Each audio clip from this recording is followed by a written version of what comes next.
pethau hwyrach jyst yn newid am gyfnod. Dwi'n meddwl bod ni wedi meddwl bod y pethau hwyrach jyst yn newid am gyfnod byr.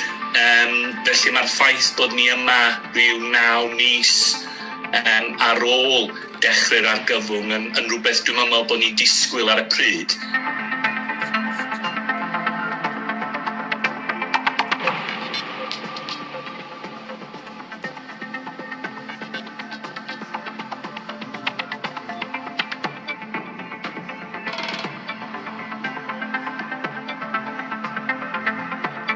Dwi'n meddwl bod na symud mawr di bod mewn cyfnod byr iawn o ran gallu gyfieithu ar gyfer cyfarfodydd rhithiol, ond yn amlwg dyn ni hefyd yn ymwybodol bod na dal rhai rhwystrau.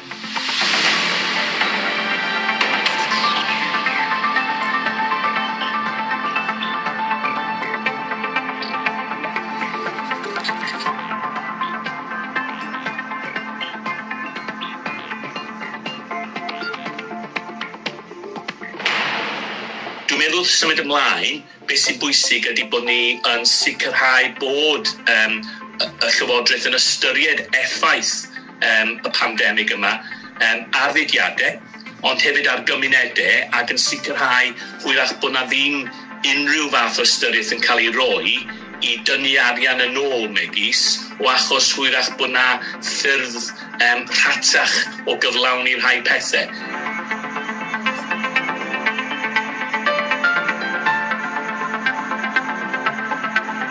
Mae'r cyfnod yma wedi creu problemau ni o ran rhai o'r pethau hwyrach o'n ni wedi cymryd yn ganiataol, ac yn amlwg beth y rhaid ni'n neud ydy sicrhau bod na ystyriaeth lawn yn cael ei roi i sut dyn ni'n sicrhau bod uchelgais Cymraeg 2050 dal yn cael ei wireddu.